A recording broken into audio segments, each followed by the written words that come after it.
Hey everybody, this is Jermyn, aka the Terrible Aussie, and of course with me as always is my lovely co-host on the many podcasts over at the Super Network, Super Marcey. Hello, how are you? Hello. Doing great. Thank you. How are you? Oh, not too bad, thanks, Marcy. You and I are back on our Yes. YouTube channel because last week we did this and we thought we're going to do this again because this time this is our spin the wheel Q&A video. Yes. And last week we talked about like which film we felt deserved to win best. We felt like the best picture winner we Yes. felt was the most deserved. For this one, we're going to tackle a different question from the wheel. Yes. So we have no idea which question it's going to be because we're going to just press the button on the wheel and it's going to basically decide it for us. It will. So, Marcy, Here's the let's wheel. do this. Here's the The wheel. wheel on the phone. At some point, we'll probably try to put the wheel on the screen so you can see. Yes. And the question for this one is going to be... It's a little bit hard to do, but... Yeah, a little bit hard, so... I digress. All right, what is it? Favorite unsung director?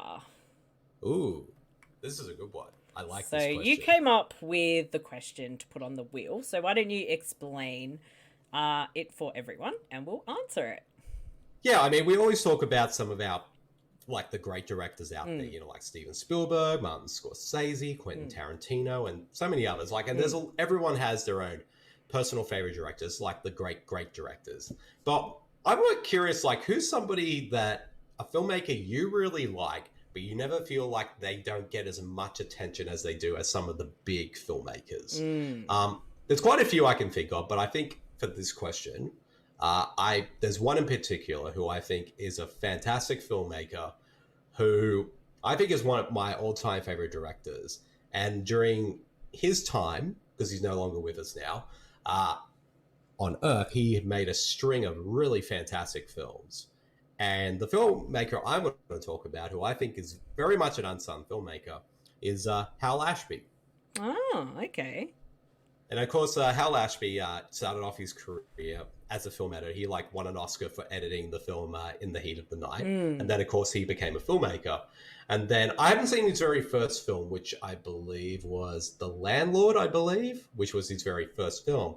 But every other film that he made after that, during the 70s, he was one of those filmmakers who, he basically had a kind of a winning streak, kind of similar to Rob Reiner did during the 80s and 90s. He had made all these really classic films that are so fantastic that it's kind of surprising that he doesn't get as talked about as much. After sort of his first film, he made Harold and Maude, which is kind of this really fun, entertaining, hilarious and moving, but very oddball romantic film about the relationship between a young 20-something and I believe was an 80-year-old woman. And that film is fantastic. And then after that, he made a film called The Last Detail, which starred Jack Nicholson and Randy Quaid. And that's a really great film too. And then after that, he did a film with Warren Beatty and Goldie Hawn called Shampoo, which was kind of like this sort of fun sort of satire on Hollywood.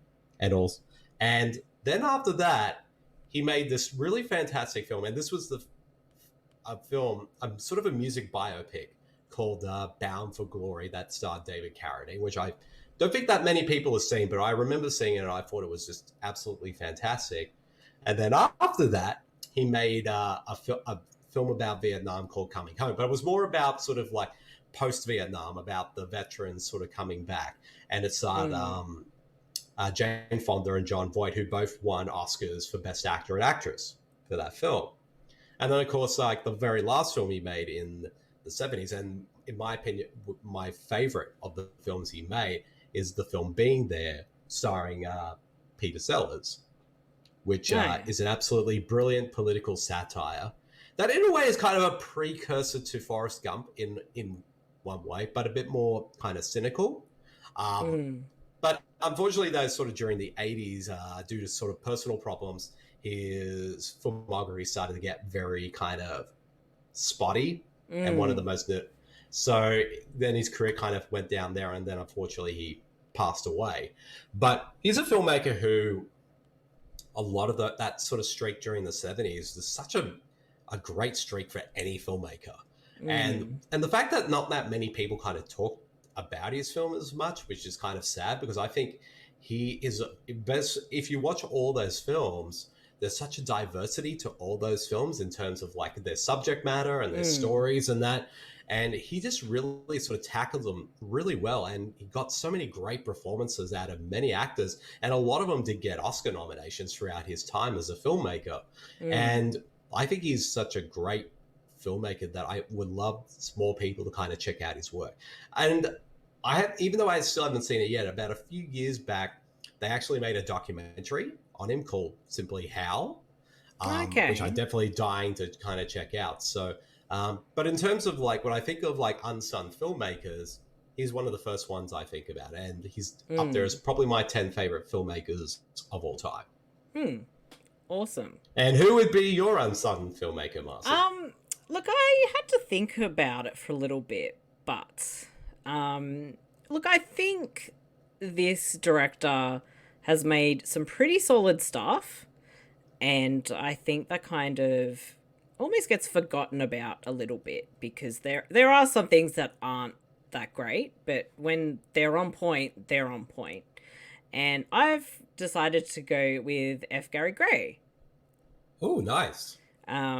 So yeah, I mean, he did quite a bit of music video stuff. And seriously, the video clip for TLC's Waterfalls, I had no idea was directed by him up until recently. And it's amazing. Oh, yeah. And that's like one of the most quintessential music videos of the 90s, too. Yeah. And a very underrated film from the 90s was Set It Off. Oh, that's a good one. It's so good. I mean, that film had like Queen Latifah, Vivica A. Fox, Jada Pinkett Smith. Yeah, it's really, really good. It's one of those very underrated films from the 90s.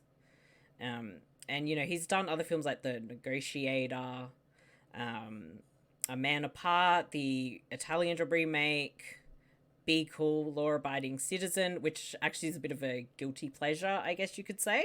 Yeah, I actually enjoy that. Because I actually really, really enjoyed that film. And The Fate of the Furious, which again is a massive guilty pleasure. I don't feel guilty watching it, but but I think his masterpiece is Straight Outta Compton, which is one of my all-time favorite movies. Oh yeah, that without a doubt. Like you said, like his filmography is definitely all over the place. Like he's made some good films, he's made some not so great ones. But I think Straight Outta Compton, without a doubt, is his best work as a director. Yeah, 100%. And I think, you know, Set It Off being one of his really early ones, along with like Friday, I think they're just really, really great films. Oh yeah, definitely. Like he's made a lot of really strong work, and when he really hits, like he really hits. Yeah. And like some of the like you said, like the ones that you sort of mentioned, those are just some like the big main ones, like Set It Off, Straight Outta Compton, and a few, and even The Italian Job are all pretty strong pieces of work. Yeah, it's still like Italian Job's not the best film, but he does what he can with it. And again, as we said, Law Abiding Citizen, I actually have a lot of fun with that film. Oh yeah, definitely. Me too. And yeah, like it is really funny to think because he did Friday, but then when he did Straight Outta Compton, he would be telling the story that included Ice Cube with his son playing Ice Cube, and they reference Friday. It brings it all full circle in that film. Yeah, I think like, yeah, overall that is definitely his best film. It's one of my favorite films. I just absolutely adore that film. It's like 3 hours, but 3 hours of glory. And yeah, I do think he's quite underrated. I think people tend to sort of forget, like, he's had like a really interesting career, and again, doing really like strong and powerful video clips like Waterfalls as well. So I think that just, for me, that makes him a really, really interesting you know, director with he's always had a very interesting style. So yeah, after some consideration, that's my pick. Nice. And I wholeheartedly I definitely agree with that too. So I know our two picks are very different, but I think they're both worthy of being mentioned.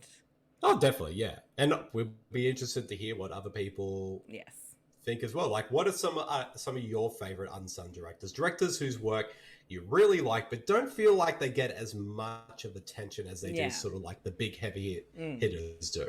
Yeah. Maybe it's a director who's not really kind of an auteurish kind of director, but still makes really solid work. Yeah, I'll be interested to hear what other people pick. So there we go. Yeah, you can always tune in every Wednesday for our Spin the Wheel Q&A. Please, yep, definitely. Please subscribe to our YouTube channel and give the video a like, and please leave us a comment and let us know. Yeah, because like I said, we're curious to hear what you guys think on the question, and also let us know who are your favorite unsung directors. Yeah, thank you guys for listening. Sorry about all the umming and everything in the video. we are getting used to doing videos. Exactly. It's not just audio now. We finally got a face for video. Exactly.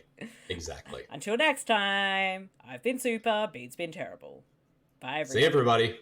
Bye.